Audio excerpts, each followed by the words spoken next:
Thank you for being here this morning to hear about all the great updates and exciting things that are happening in downtown York. We started providing these updates a few years ago, and our last one was as part of our Downtown First Awards in September. So I think you'll be amazed at the many things we've been working on since that time. Before we get started, I would like to thank our elected officials who are here with us today. So we have Councilman Nixon and Satterley. Thank you for being here with us. And I'd also like to recognize our board members who are here: Patty Stirk, Gary Zonk, John Kleinitz, and Ron Friend. We're able to be engaged in the many projects you'll hear about because of the partnerships we have built with our elected officials, community leaders, and businesses. So on behalf of the Downtown Inc. Board, I thank you for your continued partnership that makes downtown York a great place to shop, dine, work, and live. So with that, I'd like to turn it over to our first speaker, Jim Gross.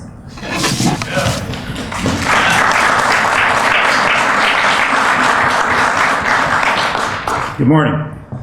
Sonny asked me to provide a little bit of an update on a couple of major projects happening in the downtown this morning. And I asked Chief Cayley for a flak jacket, but I couldn't get one. So. The first project is the Philadelphia Street Bridge project. It's really John Kleinditz's project, not mine, but I'm going to talk about it anyway. It is a county project. Did you know that all the bridges over the Cadorus that span the Cadorus in the city are county bridges except for two? You know which two aren't? John can't answer this. Actually, the Market Street Bridge is a city-owned bridge, and the George Street Bridge is owned by the state. So you learned something today. Obviously, the Philadelphia Street Bridge is already under construction. The traffic restriction is already in place. We have been told there may be some overnight full closures of Philadelphia Street when they go to set the beams. I'm not sure if that's still true or not, John. I don't know. John's shaking his head yes. So you can expect some overnight closures of Philadelphia Street. Certainly we'll get that information out as best we can between the county and the city. But you can expect that to happen. Eventually, obviously, when they finish the south side of that bridge, the lane restrictions will switch and you'll be traveling on the new south side as they work on the north side of the bridge. Completion is scheduled for November of 2015 for that project. Also to note, when the Philadelphia Street Bridge project is finished, the goal is to move to Princess Street, most likely in 2016, and that will be a full closure. So Princess Street will close for that project. So something to look forward to. The next project, the bigger project, is Market Street. We will be milling and paving Market Street from city line to city line, basically Carlisle Avenue to Harrison Street this summer. Work is already beginning, as you well know. The work you're seeing right now is utility work in advance of our project. So Columbia Gas and York Water Company have been doing their utility work. I understand the ride is a little rough right now, but they do have to come back and do base work in the trenches, so the ride will get a little bit better before it gets worse again. So we are prepared to issue a notice to proceed on that project.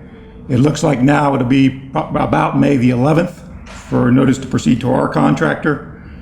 They do have considerable amount of handicap ramp work at every intersection between Carlisle Avenue and Harrison Street, so that's going to take quite a bit of time, probably 4 to 5 months. They also have some base work, and then we expect the milling and paving to occur probably late summer, early fall. So you will see lane restrictions on Market Street through most of the project. Most likely one bound, you have one lane eastbound, so you will have other lane restrictions in place. We also expect some night work or possibly weekend work occur, especially when they get into the chicanes between Pershing and Duke. So there may be some overnight work that occurs in that area or possibly some weekend work. This project is also scheduled to be completed by the end of November. So some of you might ask, why did both of these things happen at the same time? The only thing I can say there is really a circumstance. The bridge project has actually been on the books for quite a while, several years. I think they ran into some environmental clearance problems, some right-of-way issues. So that one went a little bit longer. The Market Street Bridge actually went probably a little bit, the Market Street paving actually went a little bit faster than we expected. We had excellent cooperation from the utilities, and the utilities are getting their work done, so we were able to move ahead with the project. And on the positive side, I guess you're going to have only one season of construction work, and hopefully it'll all be behind us. Final thing I wanted to tell you is the city will be setting up a email server list service for you for the Market Street project. Unfortunately, it's not ready yet, but it will be hopefully soon. You can go onto the city's website, www.yorkcity.org. There'll be a button there that says Market Street Project. You can click through that button and put an email address in there, and we can give you periodic email updates on the project as this project progresses. So it will be right on our homepage. We'll get that information out through Sunny and some press releases when we're ready to release it. So I would encourage you to sign up to get updates on the project, and we can keep you up to date. Kinsley Construction is the contractor for the Market Street project, so we have somebody who's local, and hopefully they're going to do a good job for us, and we'll have a good project. And by this time next year, it'll all be behind us. So, any questions that I can answer for anybody? Is there a Market Street Bridge replacement project? Unfortunately not at this time. Unfortunately, the bridge, although it's in bad condition, is not in bad enough condition to rank high enough for a replacement project. So, would have liked to have done it all at the same time, but couldn't make that happen. It's a good question, though. All right. I think the next up, Dave Cross, Chair of the Redevelopment Authority.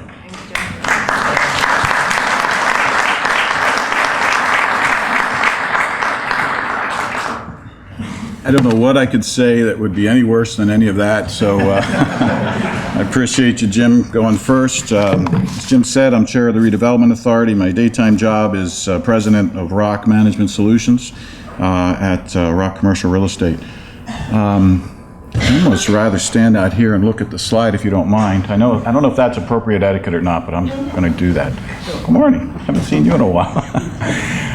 Just real quick, I've got 10 minutes here, and we could do this for an hour, but Sonny said keep it to 10. I'll do my best.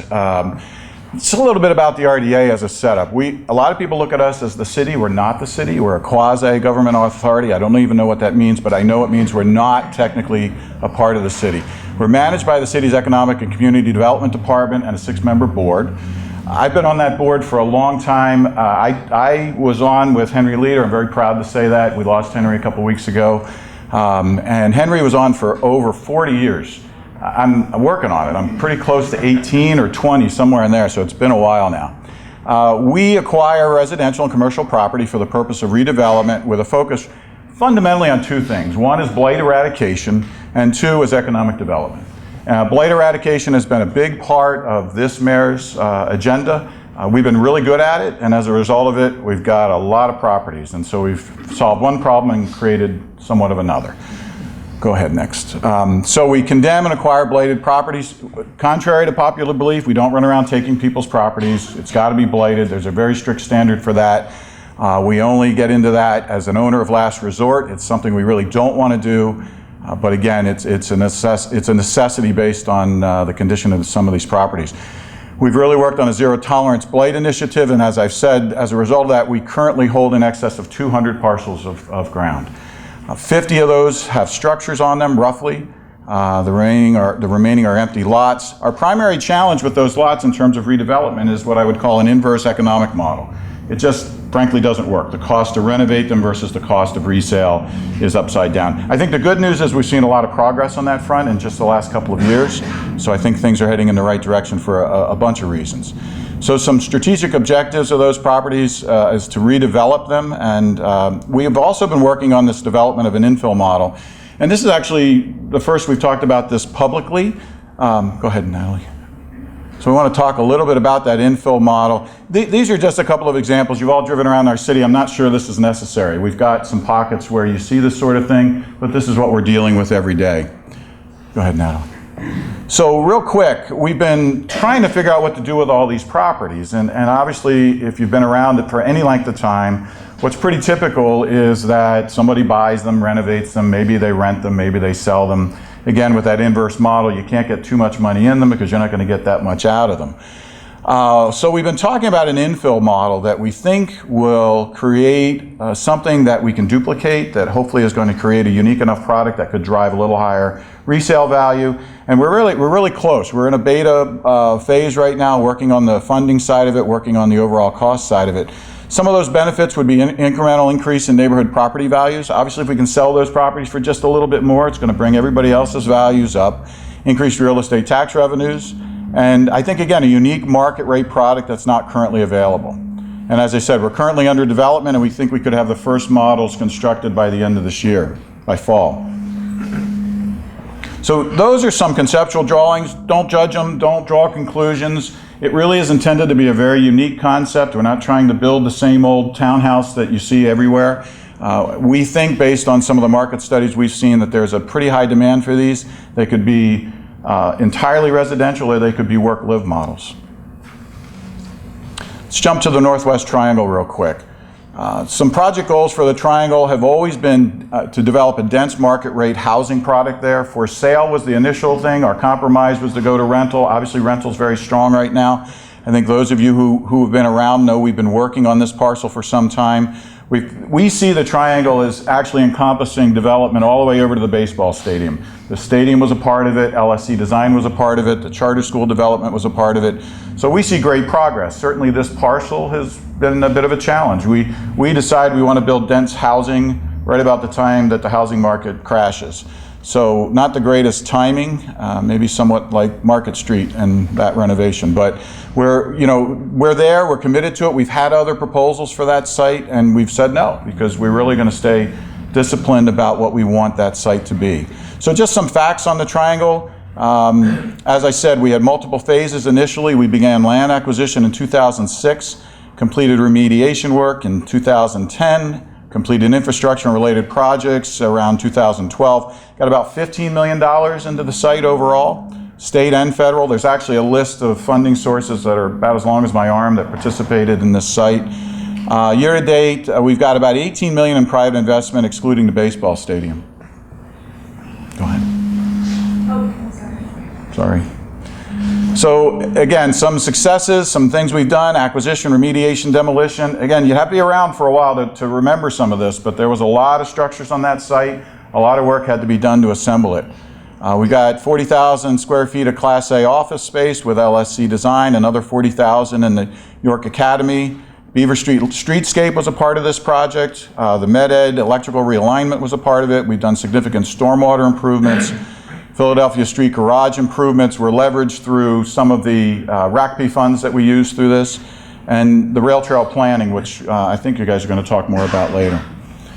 So here's what we've got going immediately. This is really exciting. The Keystone ColorWorks building is the one remaining building that was left on the site. We saw great potential in it. A lot of people have looked at it. Distinct Development came to town 6-8 months ago and looked at it. We entered an option agreement. We've been working through the details, and as of last week, actually, we finalized our deal with them. They plan on building 29 luxury apartments. All the typical loft-style elements you would come to expect: exposed brick, wood beams, loft-style, hardwood floors, granite countertops, off-street parking. And they are, I'd say, probably close to a building permit next week to 2, and projecting about 11 months construction. So about this time next year, we hope to see people occupying those units. The rail extension, real quick. Actually, Downtown Inc. has really taken the ball with this, but obviously it runs through the Triangle. I just wanted to touch base on a couple of things here that trail will be extending through all the way to Smalls Field. We think that's critical to the Triangle. A lot of the developers who have shown interest in the Triangle have really kind of said they don't want to be first in, and we see the trail as an initiative that hopefully helps those individuals to feel better about the development on the site. Obviously, Keystone ColorWorks will do the same. It was funded in 2 phases, the DCNR planning grant and PennDOT construction grant. There was $525,000 of local matching funds, and that was across how many? 24 different entities, which is really impressive. Of course, that's right on there, I'm sorry. Jumping to some other quick issues or projects that the RDA has been involved in. Citizens Bank in the Square, obviously a landmark building, acquired by the RDA in July of 2014. We saw the building on the market. It wasn't moving in the right direction in terms of potential uses. The RDA stepped in, acquired it. If we get done what we're hoping to get done, I'm going to feel like this one was an absolute home run. Grab it in July. We should be under a formal development. We're under an option agreement now. We should be under a formal development agreement at next month's RDA meeting. Current proposed uses, we can't talk terribly specific about these, but there's a restaurant as a part of it, an art museum, and some luxury apartments, probably 4 or 5 of those. So really great adaptive reuse if all goes well, about a $5 million renovation. Just some conceptual drawings of the inside of that. If you haven't been inside that building, don't break in, ask to see it, but it's it's pretty amazing building. So, Pullman apartment buildings down on George Street. It's been an affordable housing project for some time. It ran out of its affordability period. The RDA has owned this for quite some time. The same developer who's doing Citizens is doing this as well as the next one. So for the RDA to have a developer come to town and inquire about 3 projects at once at a relatively significant purchase price is somewhat unheard of. So again, when I talk about how the market feels, there's some really great indicators about progress. This will be a renovation of the existing units to upgrade those units. They're pretty old in terms of the last renovation. So 22 one-bedrooms, 1 efficiency. There'll be market rates. New 800 square foot retail space. And again, the typical run, but there's some green aspects, solar, hot water, all new systems, replacement windows, and it will be a historic tax credit project. Elm Terrace, this one's a little outside of the immediate area, but if you're familiar with this location, the RDA stepped in on this property some time ago. Actually, code compliance was the bigger issue. The building's been vacant for a number of years. We're working through the final condemnation process, and that's been a bit challenging. Same developer wants this project, anticipates about $3.5 million, 23 one-bedrooms and 22 two-bedrooms. Again, market rate, all upgraded system, and another historic tax credit project. And then I think the last one, just some things we do a lot of what I hope others consider to be collaborative, but participating with a number of other developers around town. Griffith Smith, I talked to Elliot a couple days ago. It's really an interesting project to look in the front window and look all the way through to Central Market. Is there a wall back there yet? Okay, we don't need that. But really great project. Elliot tells me that they're having active conversations with prospects, really exciting opportunities for obviously a very critical block. Woolworth is another one we've been working with Royal Square on. Weinbrim is another one. Royal Square, frankly, we're always having conversations with those folks, and Dylan will tell you more in a moment. Station House, did that settle? Dylan, where are you? Yeah. Yeah, so that's a new one that just happened. And that's a pretty exciting prospect. Gus's Bar over in the Salem Square area is almost done. Really exciting project that took an old, dilapidated, rundown bar that was really tearing down the neighborhood, renovated into a very nice space. We've got a couple of apartments in it as well as some commercial space. And then Princess George and Beaver Street, we've got about 7 properties under a redevelopment agreement in those areas that you should see activity on as well in a very near future. Are we opening up some questions, or do you want me to just, any questions or anything else I can add to it? Yes? There are 2 properties across the street from the food bank on George Street. Are they part of your properties? What block is that? Is that 300 block? I think so. Yes, they are. 2 of those are. Yes. Anything else? It's my pleasure to introduce Dylan Bauer, who is the Vice President of Real Estate Development for Royal Square Development.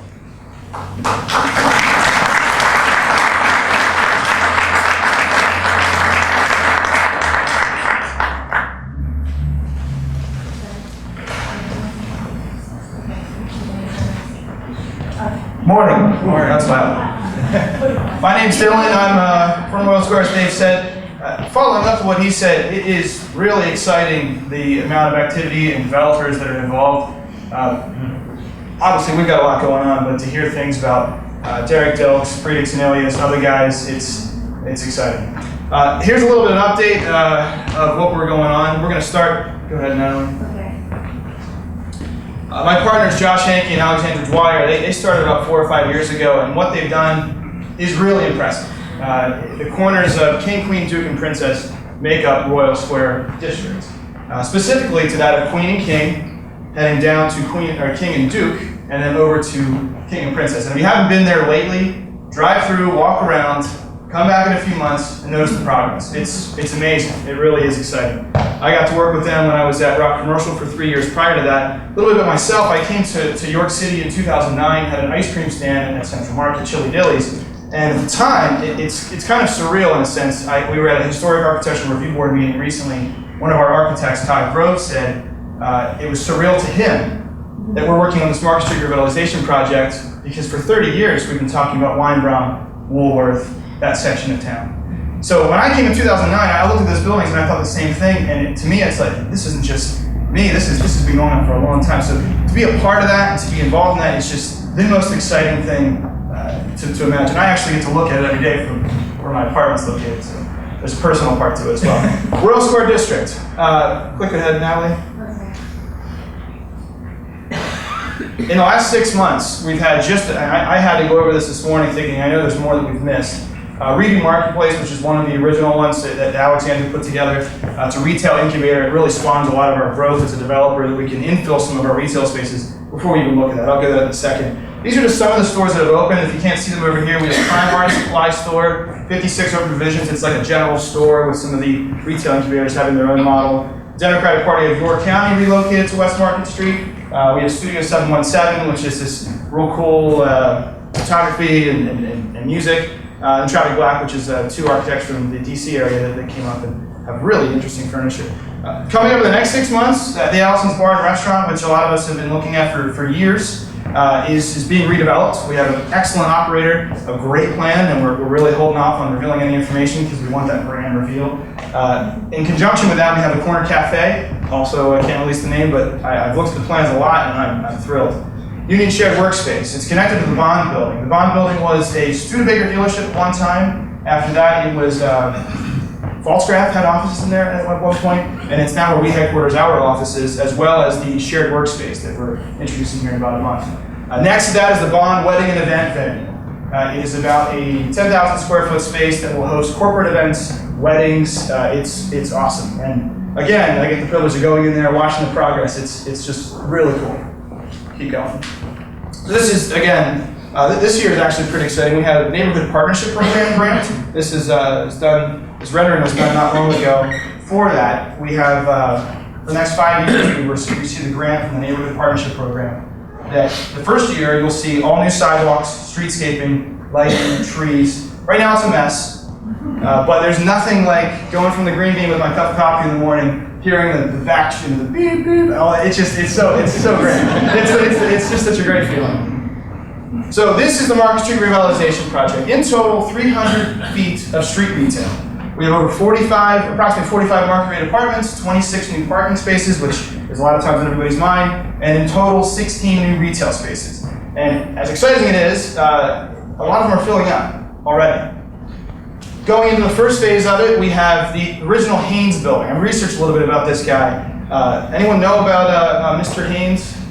The shoe wizard, Haynes Acres? This guy was renowned in downtown New York for doing, he owned where Jackson Hewitt is, a few other buildings, but this was one of his shoe stores.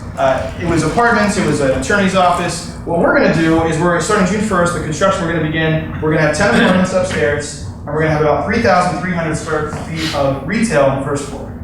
H&R Block is staying for at least the next 3 or 4 years, and we already have some prospects for the back, 1,800 square feet. Thinking ahead, we are making it demisable so that we can divide it into 3 spaces, or we can keep it as 1 space, but we're trying to think ahead with all that. The way we look at it, from the Royal Square neighborhood being behind the Yorktown, this kind of bridges that gap, bringing it in from the Market District over to that area. So we were doing a whole entire facade improvement. The total construction cost is about $1 million. So we're going to have a very fine product when it's all said and done. Apartments are going to rent from about $900 to $950 a unit, and they're very nice. The next building we have is Ziggy's Nightclub. It is something.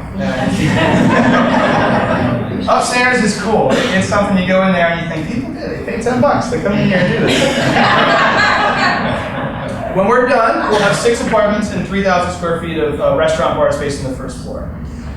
This here is a rendering of what we're proposing on the Act side. If you can go a little bit further, we'll zoom in here.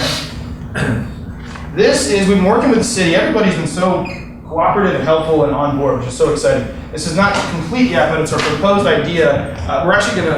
We're looking to add a little bit of seating to the Cherry Lane area, as well as up in front. Which really I think is one of the draw from, we have an amazing retailer, or restaurateur that's interested. From the Central PA region, has multiple locations, and they love York. And I keep hearing this, which is just so awesome. They're interested, they love Cherry Lane. How do we get involved in Cherry Lane? What can we do? Well, we're going to bridge that gap and wrap the seating around the corner. Keep going here. Next building we have is the former Woolworth Company building.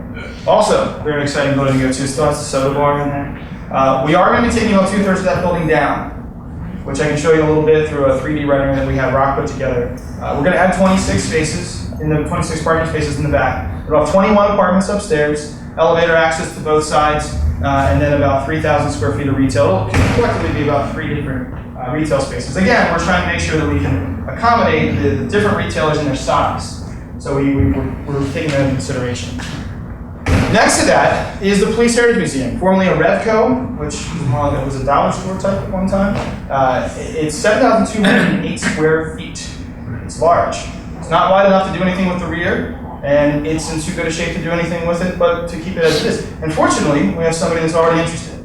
Another testament to how awesome things are going. The next building, further to the west, is the Weinbraun Jewelers building. We are committed to finding a corner restaurant. We need somebody that I can get a cup of coffee or a breakfast sandwich in the morning, and also get a bite to eat there in the evening. Gotta have it. So that is our goal. 9 commercial spaces run along South Beaver Street, and there'll be 8 market rate apartments, including 4 lofts. It's gonna be beautiful. Historic restoration, we'll take a look here. This again, let's take another slide here. This is a closer look to what we're doing. We are gonna be changing some of the color schemes in here. Not too much, but this is an idea of what it will look like. We're gonna make sure we restore we do a lot of historic tax credits. A big part of our plan is with new market tax credits, RAP-P grants. There's a lot of application, a lot of paperwork on the back end. Josh and the team, we have this excellent team of people that have been doing a lot of research for a long time on how to get these. And we've been successful. The Neighborhood Partnership Program, great example of how it takes the perseverance and diligence to get through this. You can get it. So new market tax credits we'll hear this summer, and that's what's going to underwrite a lot of this project, which is exciting. We are using historic tax credits, which is why we are making sure that we keep the historic nature of the Weinbraun. Keep going. This is the general, the map of what we're doing. We do have some other projects in the pipeline. We're making sure that we're thinking ahead. It's a lot going on. Very exciting stuff. If you want, we'll go to the Google Chrome. This is a quick video that, next tab. Make that full size. It's got time. Just a quick idea of what we're looking at. It provides a nice view of what it would look like from the rear. Indoor parking deck, some of it's exposed. Current view from West Market. Take a look. Any questions from anybody? Cool. Go ahead, Juan.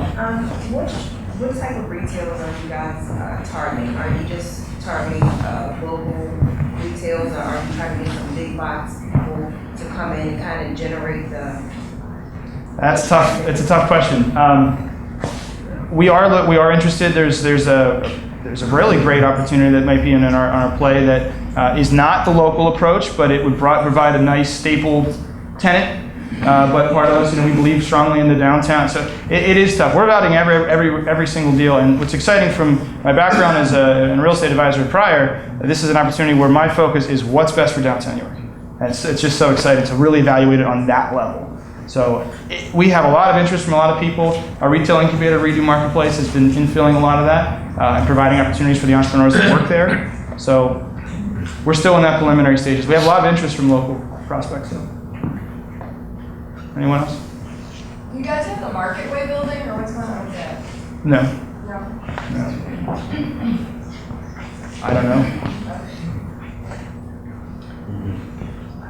What's your overall time frame for completion of everything, and how are you blending that in with the city, York City's infrastructure for policing and safety and accommodations and all that? Well, a lot of it, like I said, it depends on the allocations of the tax credits. So we are subject to when we receive that, when our construction dates start. Our construction team is ready for that, so we could see anything from a start date. We will begin 101 East Market Street, the Haynes Building. We'll begin that on June 1st approximately. It's about a 6-month project. And the others we will phase. So we'll be doing pre-construction, start construction, and we'll be phasing it through. Completion, I think we're looking towards the end of 2016, early 2017. Being realistic, knowing how this stuff normally goes. And how we're working with the city, we meet with them all the time. So we're on a pre-development meeting all the time. We work with them constantly as to how to incorporate them. I've been very open and very helpful in what we can do. So to project revenues for the city to accommodate the needs of Sure. increased residency and retail. Okay. Yep. Got a lot more. Thank you.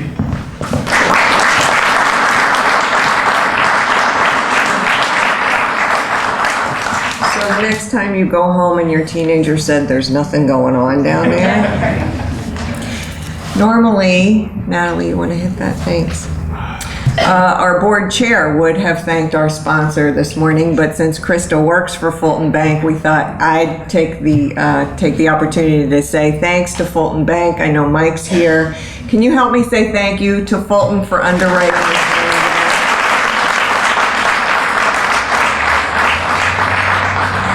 morning? We wanted to take advantage of having you all here today to introduce you to the Vision 2020. That's the piece that was on your seat when you sat down. Every 5 years, Downtown Inc. goes before City Council with a new business plan for downtown York. This year marks that requirement, and the Vision 2020 is the baseline for that business plan. As you open it, you'll see some pretty lofty goals. 500 new downtown residents. Finish the rail trail. And how about 100% first floor occupancy? We're just going to leave that to Royal Square. On behalf of the staff and the volunteer leadership, I want to convey to all of you and the community at large that Downtown Inc. is wholly committed to meeting these goals. I'm sure you'll agree that Downtown Inc. has grown quite a bit over the past few years in capacity, in services, in partnerships, and programming. And this growth is what sets the framework for our confidence to set such audacious goals. And I want to review some of the progress that we've made over these past few years so that you too will have the confidence in us to achieve them. 5 years ago, we had a staff of 2 full-time and 1 part-time person. We now have 5 full-timers and 2 part-time professionals all working in one way or another to enhance downtown York. And I'll elaborate on the team in a minute. 5 years ago, we had about 35 volunteers. Today, 130 volunteers work across about a dozen different committees, all in one capacity or another working to enhance downtown York.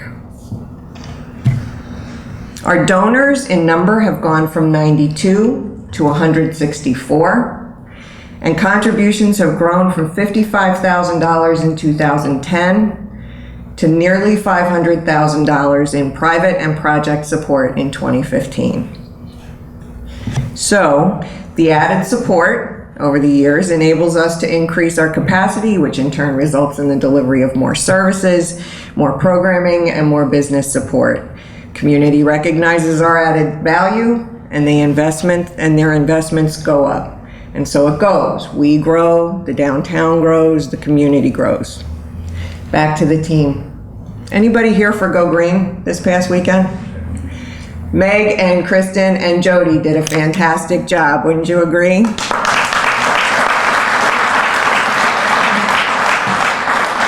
I think it was the best one ever. 4,200 people counted. We were able to grow the marketing staff and as a result expand the promotions, advertising, and special event programming. Megan Fieser and Kristen Evans had those efforts.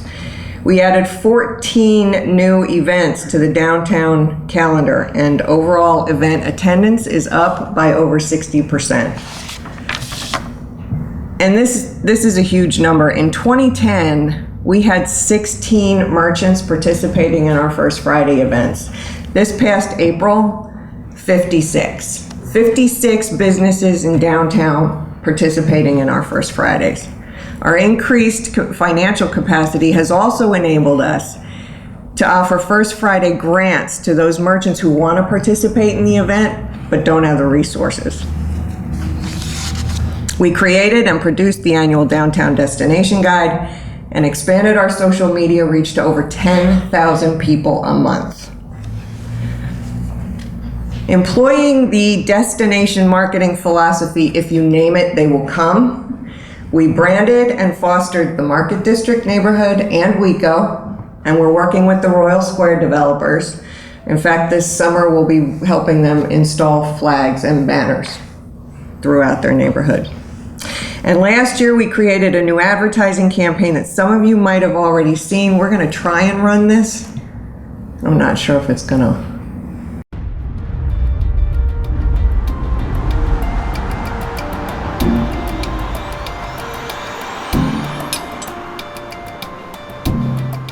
Where can I find over 200 taps and well over 50 places to eat in 1 square mile?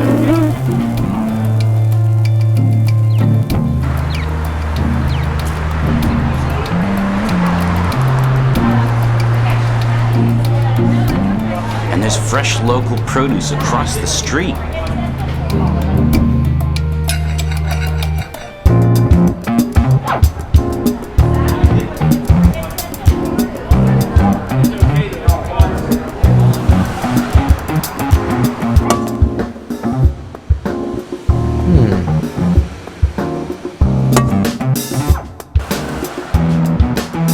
Where can I find nationally touring acts and the latest indie film?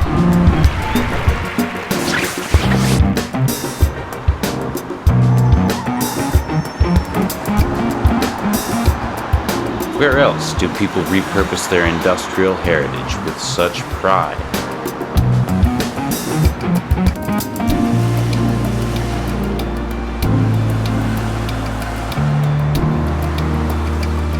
I could walk just a block away and watch a ball game.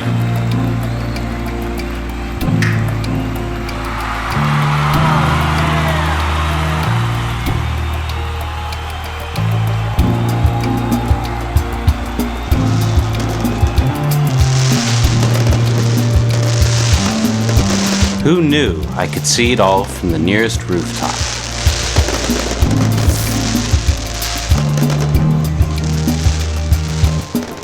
Who knew I could see it all in York?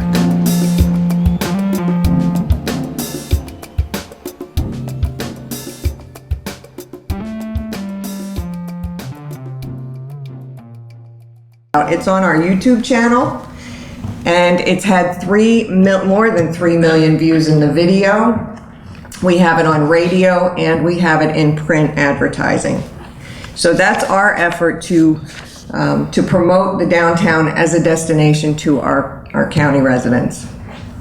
Under the heading of economic development, a cost-sharing partnership with Better York, the City of York, the Chamber, the Economic Alliance, and the Convention and Visitors Bureau enabled us to add staff exclusively dedicated to recruiting new restaurants and retailers into downtown.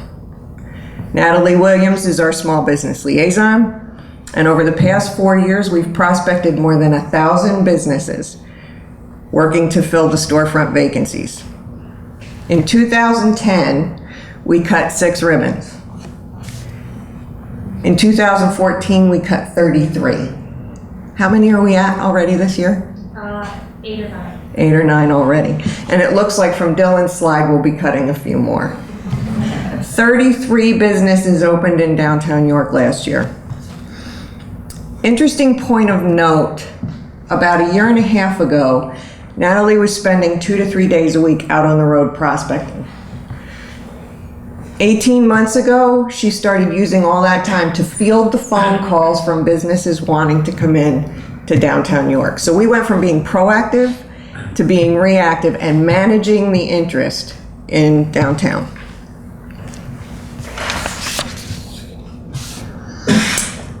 And here's another critical metric. 85% of the businesses that have opened in the past few years are still open. That's a key indicator in a downtown. And we work hard to keep that number high with our retention services. We've hosted dozens of educational workshops and provided hundreds of instances of business assistance, all free of charge, to downtown merchants. Over the past few years, we've also worked closely with the real estate developers, working to grow the housing options for those 500 new residents. And recently, we partnered with the Community Foundation to pay for an updated residential market study the results of which will be available to anyone who requests the information.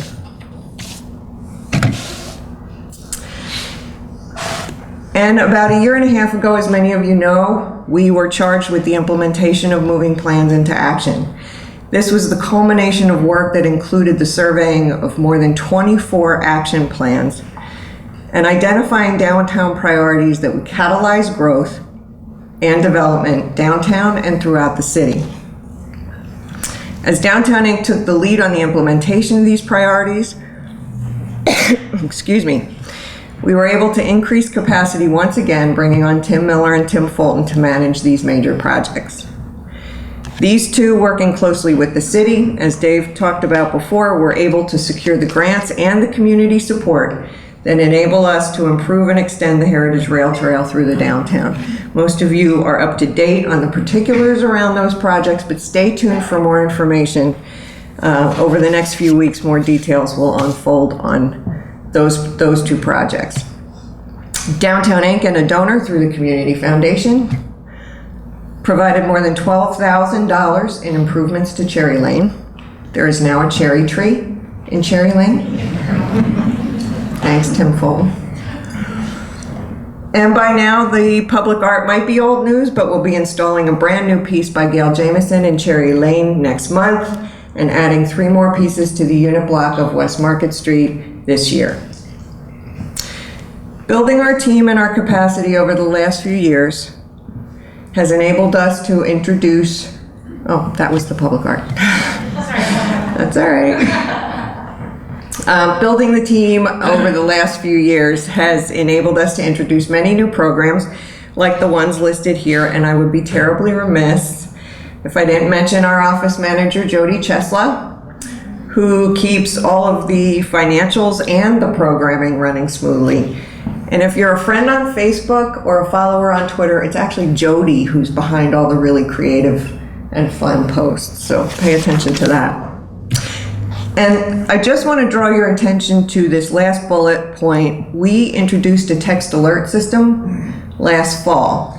It allows us to notify subscribers to issues that impact downtown. That's one of our avenues that will get the word out on the street closings for you. If you text Downtown York, all one word, to 80123, you'll be added free of charge to the subscriber list, and it's exclusively to communicate emergency information. We don't use it for promotional purposes at all. Very little of all of this growth would have been possible if it weren't for the solid partnerships we've built over the years. Truth is, we'll partner with anyone and everyone that believes in a strong and vibrant downtown. From small independent retailers like the York Emporium to larger corporations like the Stewart Companies, mission-similar organizations like the York County Economic Alliance to charitable entities like the Community Foundation, from individuals like Connie Wolf to local government in the city and the county. Most recently, we've partnered with WellSpan to enhance and grow our First Friday program. The York County Solid Waste Authority is making it possible for us to expand the cleanup crew this year. And we're working with Shipley Energy to save our downtown businesses and property owners money on their energy bills. Our partners recognize that there's a direct connection between a great downtown and a strong downtown organization. We appreciate their confidence and yours as we move into the next, next 5 years of growth in downtown York. I'm happy to entertain any questions at this point, but we wanted to make sure we got you out on time. Anybody have any questions about anything I touched on? Blossoms. Yes? Question about the Bacon Festival. Fill us in on the details. The Bacon Festival. That's an easy one, sorry. We are working very closely with the owners of Farmers Market to revitalize that market. That's the Farmers Market, it's the oldest market in York on Penn and Market Street. And one of the events that we're working on with them to promote the market is Bacon Fest. It's June 6th. It's a part of the entire weekend. First Friday starts with Brouhaha that first Friday, and then Saturday is Bacon Fest at the market. That's about it. Details 10 a.m. It's just all about bacon. There will be pig calling and stay tuned. We'll be promoting more of the details for it. Bacon Fest. Yes, Terry. Talking about the murals program, I know different conversations I've had, that's kind of like going through a period of adjustment and so forth. Can you elaborate about if it's going to, the murals are going to be preserved, or any more going to be added, things like that? What I do know about the murals in downtown is that they are owned by the Heritage Trust, and that the Heritage Trust is charged with maintaining them. I think they are working on a program. I don't know if there's anybody here that can help answer that question. Oh, Tim Fulton. I'm on the board of the Heritage Trust and also on the Murals Evaluation Committee. Murals, when they were established, had a 20-year lifetime. That was based on an easement on the property for the placement of the murals. Many of those easements are coming to the end of their life. So the question is, does the building owner want to keep it there? And if so, how does that happen? If they want to remove, the obligation is on the part of the Heritage Trust to remove it, to cover it over, and put the wall back the way it was found. What we're trying to do is to preserve as many of those as possible and finding benefactors who will help to maintain them and restore them where they need to be restored. We've done a complete evaluation of all of the murals and have a sort of a matrix of what's required in terms of maintenance, when is the end of the easement period, and who is a possible benefactor for the long-term maintenance and operation of the murals. Anybody want to buy a mural? Any other questions? Yes. You mentioned the 85% of the businesses in downtown still open.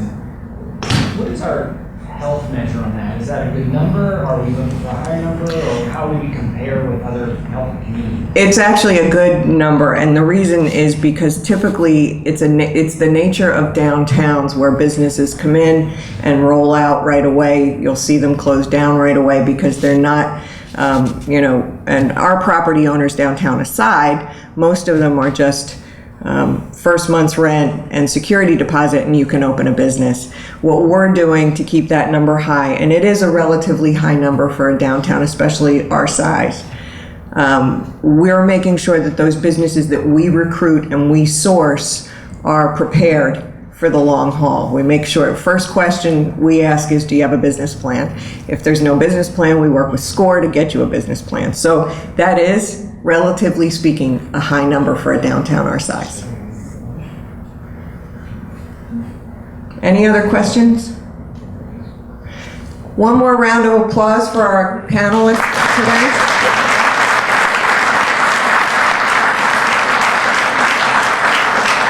I want to thank Jody, Ann, and Dale for the technical help this morning. I want to thank the Strand for hosting us. Joy's Cafe catered the breakfast. Please grab some food on your way out. There's plenty there.